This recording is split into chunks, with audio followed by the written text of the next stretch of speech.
Welcome back to the channel. I'm really glad you're here today, because what we are going to talk about is something deeply personal, something most people experience but rarely discuss out loud: loneliness.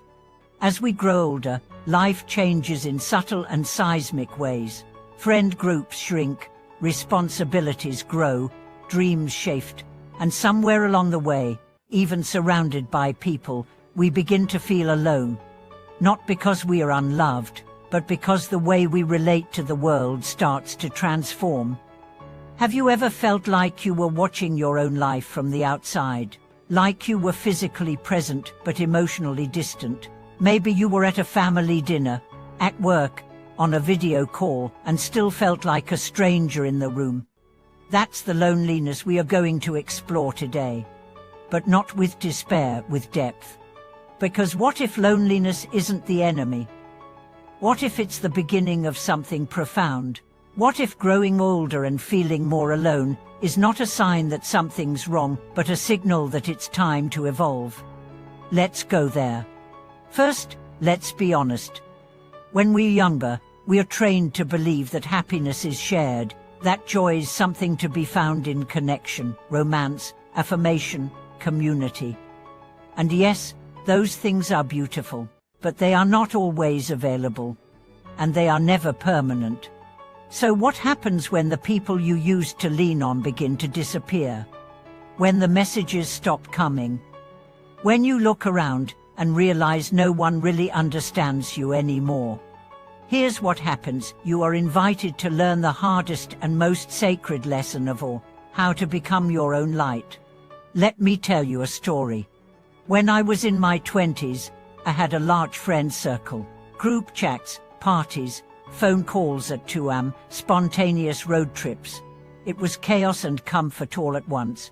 But as I moved through my 30s, things changed.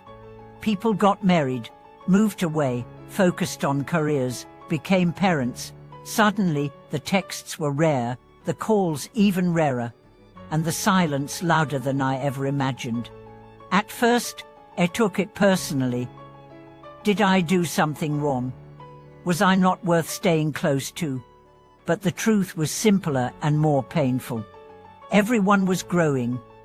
Everyone was busy surviving. And in that quiet space, I met myself for the first time.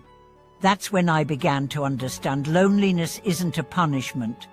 It's a portal. It's not the absence of connection. It's the invitation to connect inward, to sit with your own soul and say, what do I need that no one else can give me? Most people never ask that question. They keep running from one relationship to the next, one distraction to another, trying to fill the void. But the void is sacred. It's not a hole, it's a doorway. And it leads to the kind of self-reliance that doesn't make you cold, it makes you radiant. Let's talk about what that looks like.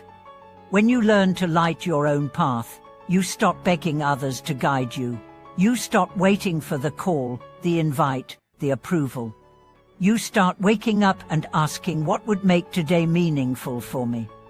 Is it reading a book that stretches your soul? Is it cooking a meal just for you? Is it going for a walk without needing to talk? Is it writing, painting, praying, meditating? When you live from that space, you stop being at the mercy of someone else's presence or absence. You reclaim your time, your energy, your joy. But that doesn't mean you isolate. This isn't about building walls. It's about becoming so rooted in yourself that you can stand in the storm and still feel whole. And here's the irony: when you reach that level of self-containment, the right people begin to find you. Not because you need them, but because your presence becomes magnetic. You become someone others want to be around. Not for what you give, but for who you are. So let's address the fear. Yes, it hurts when people leave.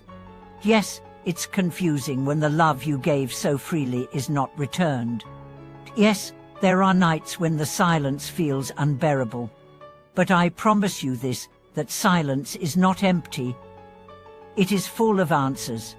It's in that silence that you begin to rediscover your inner voice, the one that was drowned out by noise for so long. It tells you what matters. It reminds you who you are. And it shows you the beauty of being whole, not because someone completes you, but because you've remembered how to be complete on your own. Let me share something deeply personal. A few years ago, I went through a season of complete emotional drought. No one checked in. I felt invisible. I cried often, not out of self-pity, but out of sheer spiritual dehydration. And then one morning, I walked to the lake near my house. I sat on a bench. I watched the water ripple. The sun hit the surface, birds skimmed across, and something shifted. I didn't feel alone anymore, because in that moment, I realized it was the company I was seeking. I began whispering affirmations. I am safe, I am enough, I am loved. And for the first time, I believed it not because someone told me, but because I felt it. That's the moment I began healing. And now I want you to have that moment too. Here's how. First, stop fighting the solitude. Embrace it. Second, stop measuring your worth by who shows up for you. Start measuring it by how deeply you show up for yourself. Third, make rituals. Light a candle. Write a letter to your younger self. Dance in your kitchen. Cry without shame. Laugh without reason. Speak your truth aloud, even if no one's listening. These aren't just coping strategies. They're soul practices. They're how you remember that the light you seek is not outside, it's in your chest, beating steadily, waiting to be seen. You are not abandoned. You are being called. Called to become sovereign. Called to become sacred. Called to become your own anchor. Let me ask you something.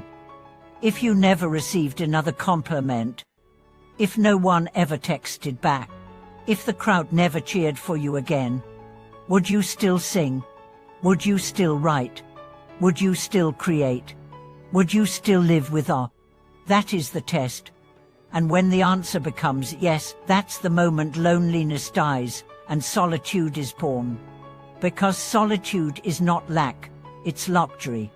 It's where you meet your highest self. Where you stop chasing and start choosing. Where you stop needing and start becoming. So if you're feeling more alone lately, I want to say this clear. You are not broken. You are becoming. And this version of you, the one who eats alone, heals alone, dreams alone, is not less. They are the prototype for your future. They are the foundation of the life you will soon build, not around other people, but around your deepest values. Now I'd love to hear from you. Have you been through a season of loneliness that taught you something? What did you discover about yourself? Or are you in that season now? Share your story in the comments. You are not alone here. And if this video spoke to something inside you, please like, subscribe, and share it. Someone else out there needs to hear these words too. Thank you so much for watching this video. Until next time, be the light you were waiting for. Walk gently through the quiet, and know the best relationship you will ever have is with your own soul.